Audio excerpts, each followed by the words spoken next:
শুরু করিতেছি মহান আল্লাহর নামে, যিনি পরম করুণাময় এবং অত্যন্ত দয়ালু। শুক্রবার সকালবেলা আমি যাত্রা শুরু করছি আমার বাড়িতে। আপনারা জানেন যে পুরাতন পরিত্যক্ত খোয়াই নদী, যেটা আগে একেবারে ময়লা দ্বারা একেবারে পরিপূর্ণ ছিল, এই ময়লারে পরিষ্কার করে করে এখন মনে হইতেছে যে রীতিমতো একটা বিরাট বড় একটা মানে নদীর মতো মনে হইতেছে, যে বিরাট বড় একটা আপনি দেখেন অবস্থাটা কতটুকু জায়গা বেরিয়েছে একটা বাজারের পাশে। এই 40-45 বছর ধরে এইভাবে ঘিরা ছিল ময়লা দিয়ে। এই ময়লা পরিষ্কার করতে ময়লা পরিষ্কার করতে করতে দেখেন কতটুকু জায়গা বেরিয়েছে, 2টা ওয়াকওয়ে বেরিয়েছে।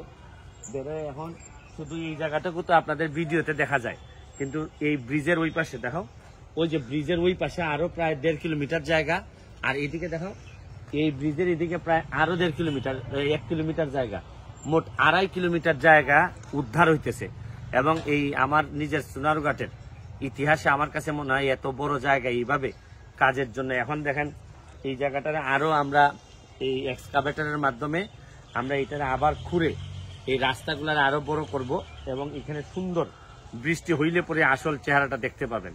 আমি যেখানে দাঁড়াই আছি এটা একটা ওয়াকওয়ে। এই ওয়াকওয়ের পরে এদিকটা আগে এদিকটা কেউ যাইতে পারতো না, সামনে বাজারের উপর দিয়ে যাওয়া লাগতো। এখন কত পরিবর্তন হয়ে গেছে দেখেন, এই যে পানি সেচ দিয়ে দিয়ে পানি কমাচ্ছে আর এক্সকাভেটর আস্তে আস্তে করে কাজ করতেছে। সরকারে একজন এমপি চাইলে, এমপি যদি নিজে মাঠে থেকে কাজ করে তাহলে যে কত কাজ করতে পারে এটা হিসাবের বাইরে।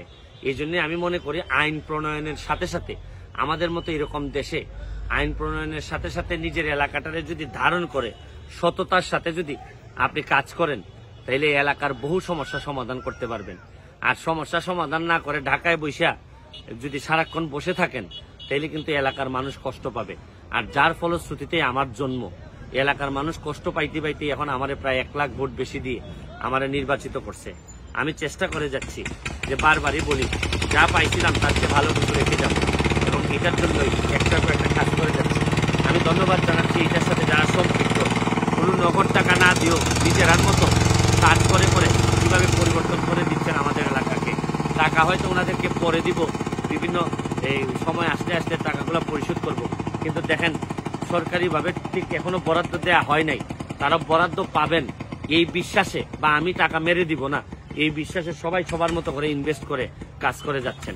এটাই হচ্ছে আমি মনে করি, এইটা ছাড়া আপাতত আমাদের সামনে কোনো পথ নাই পরিবর্তনের।